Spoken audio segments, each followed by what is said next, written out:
Welcome to the AMA Ask Me Anything Andy Offline အသက်65မပြည့်တပြီမှာတဲ့ပြင်းထန်တဲ့ကာဒီယိုလေ့ကျင့်ခန်းတွေကိုလှုပ်သင့်မလှုပ်သင့်ဆိုတာမေးထားပါတယ်အကောင်ချင်းရွှေကြီးအကောင်ချင်းပြန်ပေါင်းစီတမင်းတို့ရဲ့ကယ်လိုရီကိုသိချင်တယ်လို့ပြောထားပါတယ်ဗျအားလုံးကတော့ကောင်ချင်းနဲ့လှုပ်ထားတာပဲเนาะApril လအတွက်မေးချင်တာမေးလို့ရတယ် AMA Ask Me Anything ဆိုတဲ့စီစဉ်လေးနဲ့ပြန်လဲချဆိုလိုက်ပါတယ်ဗျအားလုံးမင်္ဂလာပါကျွန်တော်ကတော့ Andy ပါဒီနေ့မှာဆိုလို့ရှိရင်အားလုံးအတွက်မေးထားတဲ့မိကုန်းတွေကမှသုံးဝင်ပြီးတော့မှအားလုံးသိချင်ကြမယ်မိကုန်းလေးတွေကိုရွေးပြီးတော့ပြန်ပြီးတော့ဖြစ်ချပေးသွားမှာဖြစ်ပါတယ်ဒါဆိုရင်ကျွန်တော်ပထမဆုံးမိကုန်းလေးကြည့်အောင်တော်မန်နွယ်နီဝင်းဆိုတဲ့အကောင်ကမေးထားပါတယ်သူမေးထားတာအသက်65မပြည့်တပြီမှာတဲ့ပြင်းထန်တဲ့ကာဒီယိုလေ့ကျင့်ခန်းတွေကိုလှုပ်သင့်မလှုပ်သင့်ဆိုတာမေးထားပါတယ်ဒီမိကုန်းကတော့ကျွန်တော်တော်တော်များမေးလေးရှိပြီးတော့မှအားလုံးလည်းသိချင်ကြလိမ့်မယ်လို့ပြောလိုက်ပါတယ်ဒီပြင်တော့ကျွန်တော်တို့အသက်အရွယ်တစ်ခုရလာပြီဆိုလို့ရှိရင်ကိုယ့်ရဲ့အဆုံးနဲ့နှလုံးနဲ့ခန္ဓာရည်ရှိဖို့ဆိုလို့ရှိရင်ကာဒီယိုလေ့ကျင့်ခန်းတွေကိုအနည်းဆုံးမိနစ်150ကနေ150 300လောက်ထိလုပ်တယ်လို့ပြောထားပါတယ်ဒီမှာမှကျွန်တော်တို့ကာဒီယိုလေ့ကျင့်ခန်းလုပ်တဲ့အခါမှာဆိုလို့ရှိရင်ဘယ်လောက်ထိ intensity မြင့်လဲဘယ်လောက်ထိပြင်းပြင်းထန်လုပ်လို့ရမလဲဆိုတာကိုပို့ရရှိပါဗျာဒီပြင်တော့ကျွန်တော်တို့ကိုယ့်ရဲ့အဆုံးနဲ့နှလုံးနဲ့ခန္ဓာရည်ရှိဖို့ trainer ဆိုတော့ဘယ်လောက်ထိပြင်းထန်လဲမပြင်းထန်ဘူးလဲဆိုတာကိုကိုယ့်ရဲ့နှလုံးခုန်လုံးနဲ့တိုင်းတာလေးရှိပါတယ်ဒုတိယမှာဆိုလို့ရှိရင်10မိနစ်မှာအမြင့်ဆုံးခုန်နိုင်တဲ့နှလုံးခုန်လုံးရှိပါတယ်ဗျဒါကတော့ကျွန်တော်ကိုယ့်ရဲ့အသက်အရွယ်ကိုမူတည်ပြီးမှနှလုံးခုန်လုံးရဲ့ပွားချလေးရှိပါတယ်ကိုယ့်ရဲ့ maximum heart rate လို့ခေါ်တဲ့အမြင့်ဆုံးခုန်နိုင်တဲ့နှလုံးခုန်လုံးကိုသိချင်တယ်ဆိုလို့ရှိရင်တော့120ရဲ့ကိုယ့်တက်ကိုနှုတ်လိုက်တယ်ဆိုလို့ရှိရင်ရေပွားအဖြစ်သိနိုင်ပါတယ်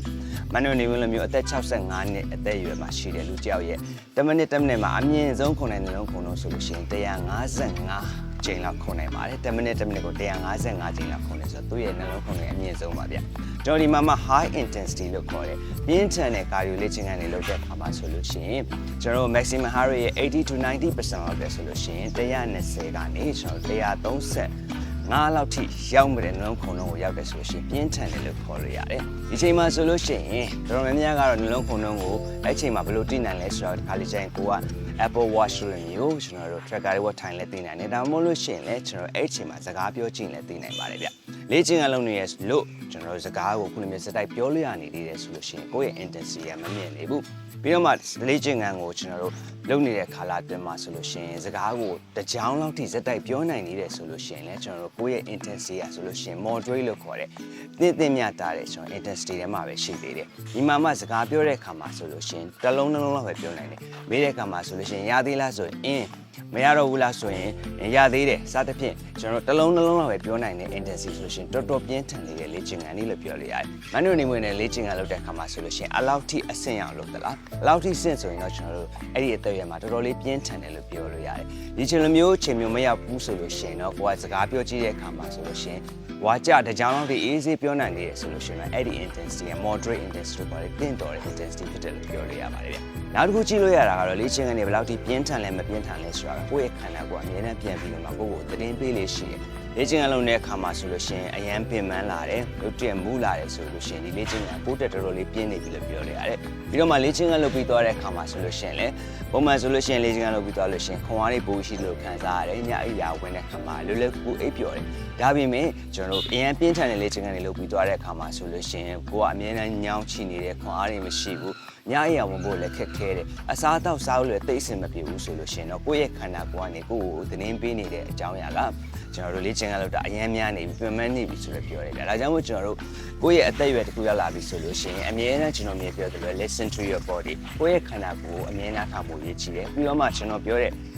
ပြင်းထန်တဲ့လေ့ကျင့်ခန်းအဆင့်ဆိုတာဘယ်လောက်ထိရောက်လဲဆိုတော့ကိုယ်တိုင်သိဆုံးပဲဖြစ်ပါတယ်လေ့ကျင့်ခန်းလုပ်တဲ့အခါမှာဆိုလို့ရှိရင်ကိုယ်ကနှလုံးခုန်လုံးကအလောက်ထိမြောက်သွားပြီလားစကားပြောလို့ဘယ်လောက်ထိရနေသေးလဲပုံစံသက်ကြည့်တယ်ဆိုလို့ရှိရင်တော့ဒီလေ့ကျင့်ခန်းကကိုယ့်အတွက်ပြင်းထန်လားမပြင်းထန်လားဆိုတာသိနိုင်တယ်လို့ထင်ပါတယ်ဗျဒါကြောင့်မို့ဒီတက်ရွယ်ရောက်လာပြီဆိုလို့ရှိရင်တော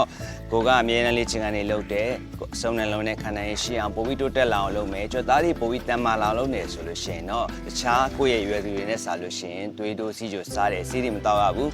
ဈေးကိုဈေးကနေမြဲမသွားဘူးဆိုလို့ရှိရင်တော့ကိုယ်တည်းရန်ကောင်းပါတယ်ဒါပေမဲ့ကျွန်တော်ခုနလည်းမျိုးရင်ပြင်းထန်တဲ့လေ့ကျင့်ခန်းတွေလို့ကိုယ့်ရဲ့ခန္ဓာကိုယ် signal ပြလာပြီဆိုလို့ရှိရင်တော့ကိုယ့်ရဲ့ခန္ဓာကိုယ်နားထောင်ဖို့ရည်ကြည်ပါတယ်ဗျဒါဆိုလို့ရှိရင်တော့မန်နွယ်နေဝင်နေနဲ့ကျွန်တော်အဖြစ်တစ်ခုရောက်သွားပြီလို့ထင်ပါတယ်ဒါဆိုရင်နောက်ထပ်မျိုးလေးတစ်ခုကြည့်အောင်တော့ထပ်မိကွန်လေးကတော့ Candy Juju ဆိုတဲ့ကောင်ကမေးထားပါတယ်ဗျ။ကောင်းချင်းငချစ်ရဲ့ကယ်လိုရီကိုသိရပြီမို့တဲ့ကောင်းချင်းရွှေကြီးကောင်းချင်းပြန်ပေါင်းစီတမင်းတို့ရဲ့ကယ်လိုရီကိုသိချင်တယ်လို့ပြောထားပါတယ်ဗျ။အားလုံးကတော့ကောင်းချင်းနဲ့လှုပ်ထားတာပဲเนาะ ကျွန်တော် NA ဗီဒီယိုတွေမှာရှင်းပြခဲ့တယ်လို့ပဲကောင်းခြင်းကဆိုလို့ရှိရင်เนาะကျွန်တော်တို့ simple carbohydrate တွေမှာ calorie dense ဖြစ်တဲ့ကျွန်တော်တို့ carbs တစ်မျိုးဖြစ်တယ်ပြီးတော့မှသူကဆိုလို့ရှိရင်ခန္ဓာကိုယ်ထဲမှာရှိတဲ့ insulin ကိုရုတ်တရက်စောင့်တက်သွားစေတဲ့ဟာကြောင့်ဖြစ်တာမို့လို့ကျွန်တော်တို့ခန္ဓာကိုယ်ထဲမှာ one bite မှာဆိုလို့ရှိရင်တော့အဆီကိုစုဖို့အတွက် signal တွေအများကြီးပေးပြီးတော့မှ1မှာအဆီစုဖို့အများကြီးလို့ပြောထားပါဒါပေမဲ့ကျွန်တော်ကောင်းခြင်းကိုတော်တော်များများကြိုက်ကြတယ်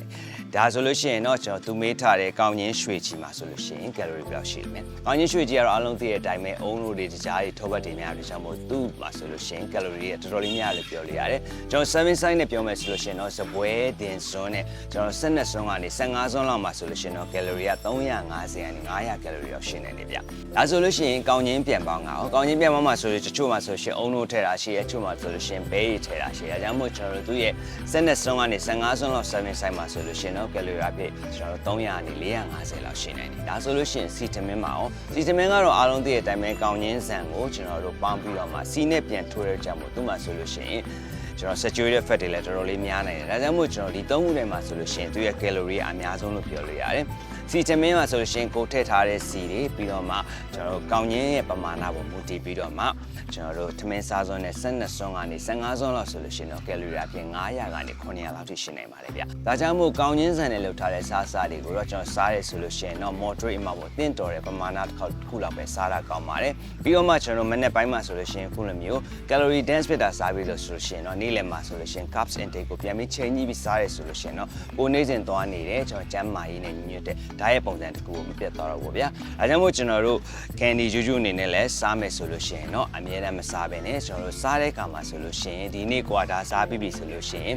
နေ့လယ်ဘက်မှာဆိုလို့ရှိရင်ကိုပါလေးတော့ short စားမယ်ဘယ်ဟာလေးတော့ပိုတိုးစားမယ်ဆိုလို့ချိန်ကြီးစားတယ်ဆိုလို့ရှိရင်အဆင်ပြေတယ်ကျွန်တော်ပြောပြခဲ့တယ်လို့ပဲကိုယ့်ရဲ့ဘဝမှာဆိုလို့ရှိရင် quality of life မကြောက်ဘူးဆိုလို့ရှိရင်ကိုစားချင်တာလည်းစားမှလည်းဖြစ်တာကိုဒါကြောင့်မို့ကျွန်တော်ကောင်းချင်းကြလူတွေအနေနဲ့ဆိုလို့ရှိရင်တော့ဒီနေ့မေးထားတဲ့မေးခွန်း၃ခုထဲမှာဆိုလို့ရှိရင်တော့ကောင်းချင်းပြန်ပါက calorie နဲ့ဆုံးပဲအများဆုံးကတော့ vitamin လို့ပြောလို့ရပါတယ်ဒါဆိုလို့ရှိရင်တော့အဖြစ်တစ်ခုရသွားပြီလို့ထင်ပါတယ်